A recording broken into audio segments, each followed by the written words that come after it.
네, 과도한 이자 장사와 성과급 잔치의 비판이 커지자 은행권이 10조 원 규모의 사회 공헌 프로젝트를 내놨습니다. 하지만 속빈 강정에 불과하다 이런 반응부터 지원 규모도 부풀려졌다 이런 지적까지 나오고 있습니다. 관련 내용을 김광석 한양대학교 교수와 함께 짚어보겠습니다. 어서 오십시오. 네, 안녕하세요. 예, 요새 은행권에 대한 비판의 목소리가 많이 커졌습니다. 대통령도 직접 돈잔치라고 언급을 한 상황이잖아요. 네. 지금 보면 은행권에서 3년간 우리가 10조 원 이상 공급하겠다, 사회공헌 프로젝트 만들겠다 이렇게 말을 했는데 네.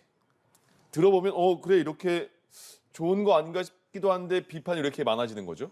네. 일단 은행이 돈을 많이 버는 건 사실이죠. 예.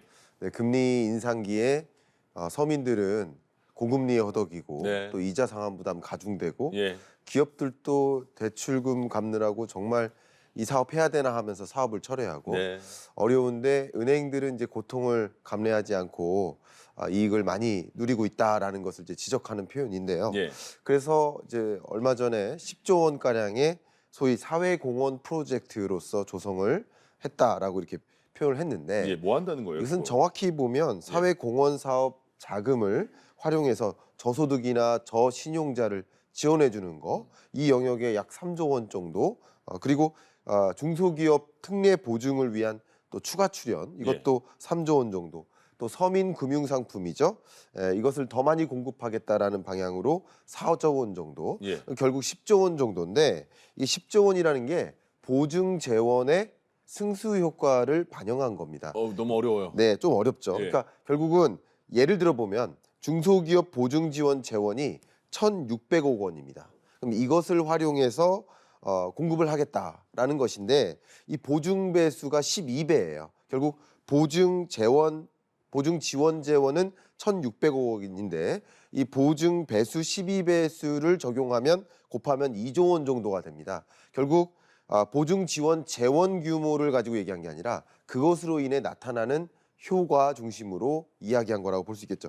그래서 이제 어떻게 보면 은행이 뭐 마련하기로 뭐 10조 원 가량 뭐 이렇게 얘기했지만 예. 뭐 사실은 기존에 3년간 5천억 원 정도의 공동 사회공헌 사업 재원이 있는데 예. 그것은 그대로 있어요.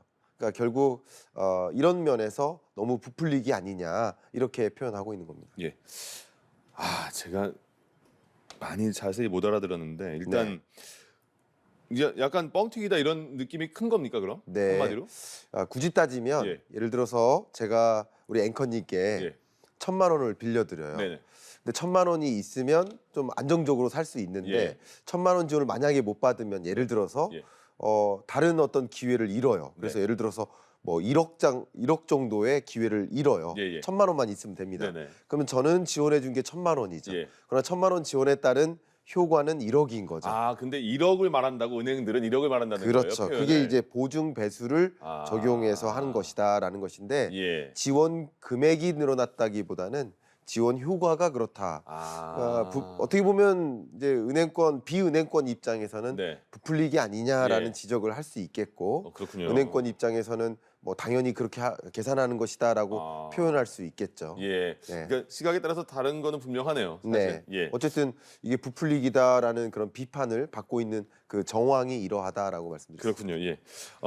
대통령도 어제 비상경제 민생 회의를 주도하면서 은행권 너무 과점해 있다. 독점은 네. 아니지만 과점이잖아요. 지금 상황이. 네네.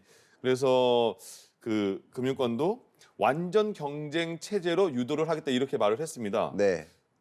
그러면 이게 어떻게 바뀐다는 거죠? 네, 일단 우리나라에서 5대 은행 있죠. 예. 이들의 수신액이 전체 수신 규모에서 대략 63.4%를 차지합니다. 대출과 같은 여신에서는 이 5대 은행이 74.2%를 시장을 점유하고 예. 있습니다. 과점적 성격이 있다는 거죠. 예. 매우 유사한데요. 역시 통신업도 그렇습니다. 통신업 같은 경우도 3대 통신사가 83.3%의 통신 서비스를 시장을 점유하고 있죠. 예. 이런 것들이 이제 과점적 성격에 있다 이렇게 네. 볼 수 있겠어요. 근데 이럴 때 과점이면 있을수록 가격을 올릴 이유가 많아요. 예. 가격을 내릴 이유가 상대적으로 적어요. 네. 서비스 퀄리티를 올릴 이유가 별로 아, 없어요. 예. 독점일수록 그렇습니다. 그쵸. 독점, 과점, 완전 경쟁 예. 이렇게 가는 건데 완전 경쟁화 시킨다면 예를 들어서 5대 은행의 시장 점유율을 이렇게 뭐 75%가량 나눠 갖는 방식이 아니라 10대 은행, 20대 은행 이렇게 되면 점점 경쟁하니까 네. 서비스의 퀄리티는 높아지고 가격은 떨어뜨릴 수 있겠죠. 이자율도 예. 떨어뜨릴 수 있겠죠. 왜냐하면 경쟁에서 살아남으려면 그렇죠. 낮은 금리를 적용해야 돼요. 예. 그래서 예를 들면 지금 가장 짧은 시간 안에 대응이 가능한 것이 인터넷 전문 은행 있지 않습니까? 네네. K뱅크 그리고 카카오뱅크 음. 이런 인터넷 전문 은행들이 대면 서비스업도 할 수 있도록 예. 은행 서비스업을 충분히 할 수 있도록 전면적으로 규제를 완화하게 되면 완전 경쟁에 가깝게 그러면 기존 대형 시중 은행들이 이런 테크놀로지 기업들과 대면 서비스업에서도 경쟁을 해야 되는 네. 거죠. 어. 그런 방법도 있다라는 예. 것을 우리는 생각해 볼 수 있겠죠. 그렇게 완전 경쟁을 유도하면서 서비스의 퀄리티는 올리고 금리를 비롯한 가격은 좀 낮출 수 있게 유도해 보겠다라는 취지라고 해석해 볼 수 있겠습니다. 그렇군요. 근데 은행권의 반응을 보면 아니 우리 사적 기업 아니냐. 네. 근데 우리가 뭐 돈 많이 벌어서 성과급 지급하고 이런 거를 왜 비난을 하느냐. 너무 개입하는 거 아니냐. 이런 말도 하고 있습니다. 근데 네. 사실 은행이 그 위기가 있을 때 정부가 도와주잖아요. 네. 그러니까 이게 과연 은행을 사기업만으로 볼 수 있느냐 이런 문제, 네. 또 공공성도 분명히 있다 이런 반론 네. 어떻게 봐야 되는 거예요? 은행의 우리 책임? 시청자 여러분을 위해서 이렇게 설명을 잠깐 드리면 네네. 우리가 주로 이용하는 이런 재화 예. 그리고 서비스는 공공재냐 민간재냐 이렇게 예. 구분을 합니다. 네. 공공재는 가장 대표적인 게 전기죠. 네. 수도 이런 것들입니다. 그리고 민간재는 여러분이 지금 입는 이런 옷이라든가 자동차라든가 스마트폰 이런 거예요. 예. 근데 이게 공공재냐 민간재냐를 구분할 때 공공재적 특성은 뭐냐면 가장 중요한 원칙이 분배입니다. 모두가 균등하게 누릴 수 있어야 돼요. 예. 근데 민간재는 가장 중요한 기준이 효율성의 잣대예요. 결국 민간재를 생산하는 기업은 효율적으로 생산해야 돼. 다른 말로 이윤을 극대화하는 게 원칙입니다. 예. 그럼 이 금융 서비스는 과연 공공재일까?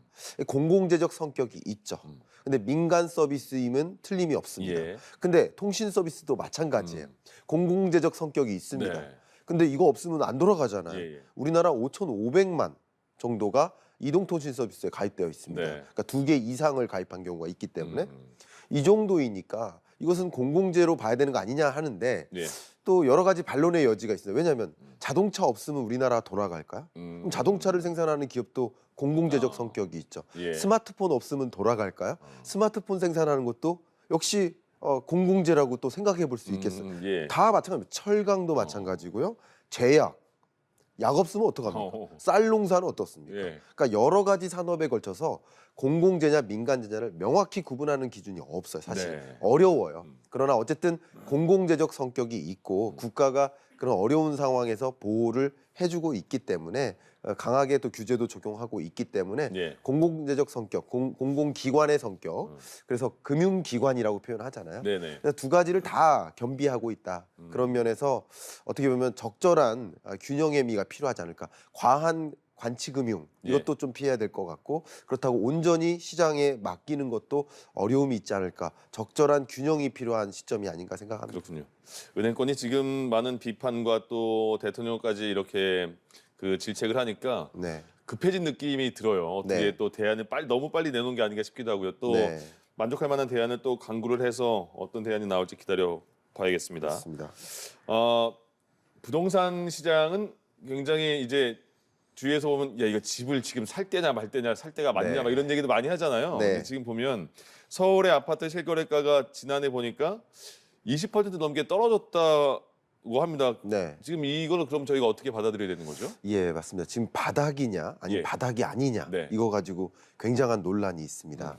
근데 어쨌든 실거래가 서울시 아파트 실거래 가격 이게 지금 이 연간 22.09% 대략 22%가 떨어진 거라고 볼 수 있습니다. 근데 한국 부동산원에서 이 실거래가 지수를 추계한 게 2006년부터인데 네.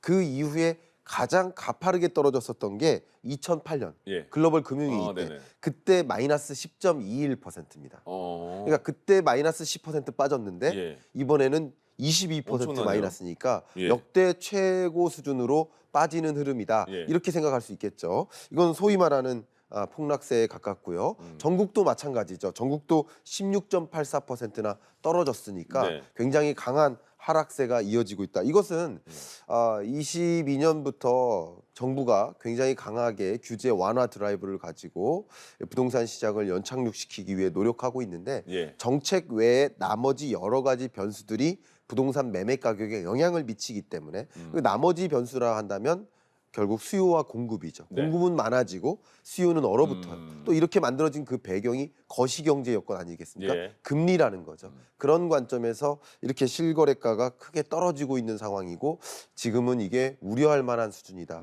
금융위기 그 이후에 금융위기를 포함해서 예. 이 아파트 매매 가격이 이렇게 가파르게 떨어진 적이 없었기 때문에 예. 이것은 이미 경착륙이 진행된 것이다. 이렇게 표현해 볼 수 있겠습니다. 여러 가지 요인 말씀해 주셨는데 이렇게 20% 넘게 떨어진 게 처음이라고 한다면 그럼 그 전에가 너무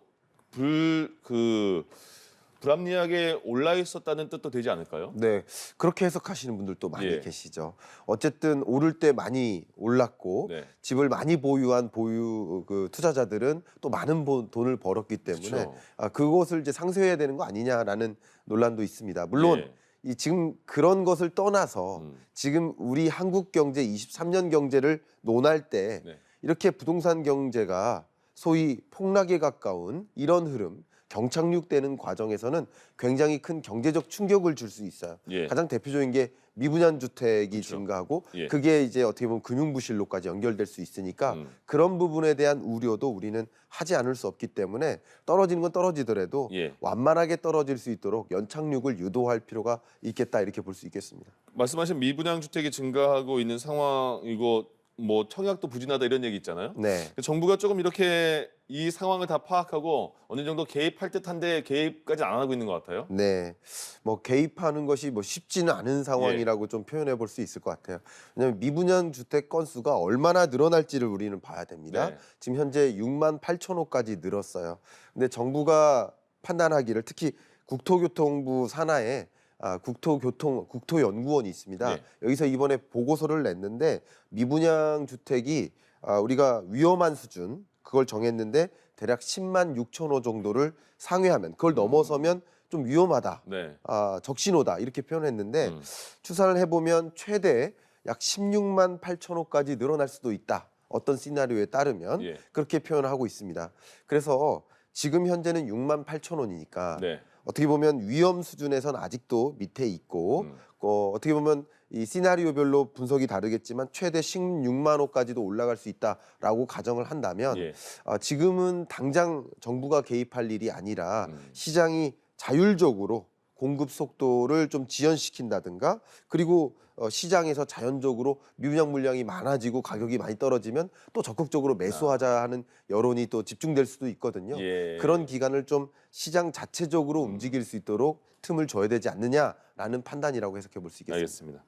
주택담보대출의 변동금리 기준이 되는 게 코픽스라고 하는데 네. 코픽스가 2달 연속 하락세를 기록했다고 해요. 그러면 주택담보대출, 전세대출 금리 여기에 또 어떤 영향을 미치는 건가요? 네, 일단 코픽스가 4.29%에서 3.82%로 정말 오랜만에 3%대로 떨어졌습니다. 예. 이 코픽스는요, 소위 말하는 은행이 뭐 사업을 하려면 자금을 마련해야 되잖아요. 네. 저축도 받아야 되고 예. 한국은행부터 돈을 빌려야 되고 네. 그 자금을 마련하기 위해 들이는 비용이라고 볼 수 있을 것 같아요. 근데 이 비용이 올라가면 올라갈수록 상대적으로 대출 금리가 올라갈 가능성이 그렇죠. 있겠죠. 일반화 빌려줄 때 그래서 충당해야 앞으로 대출 시중 금리가 어떻게 움직일까를 판단하는 선행 지표격인데 예. 그게 이제 하락했기 때문에 주택담보대출 금리도 4%대로 또 안착될 수 있지 않을까 하단 기준으로 했을 때 예. 그렇게 좀 우리는 생각해 볼 수 있겠습니다. 근데 대출 금리가 내리고 있다고 하는데 네,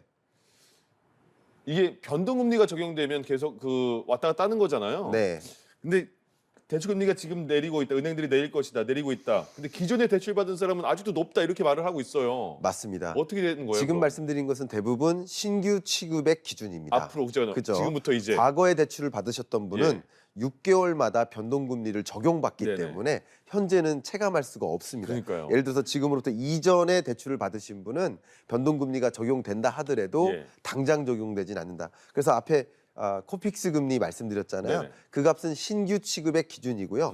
잔액 기준 코픽스 기준 코픽스 지수로 보면은 오히려 12월보다 1월에 올라갔습니다. 예, 예. 여전히 기존 대출자는 금리가 아직 안 잡힌 것이다. 이자 상환액이 줄어들지 않는 것이다라고 느끼실 가능성이 있겠습니다. 그러니까 그거는 지금은 당장 뭐 그거는 해결할 수 있는 방법이 없는 거잖아요. 당장 여러분이 해결하실 수는 없겠다고 보겠습니다. 알겠습니다. 자세한 내용을 잘 들었습니다. 한양대학교 김광석 겸임교수와 경제 이슈 짚어봤습니다. 고맙습니다. 감사합니다. 네.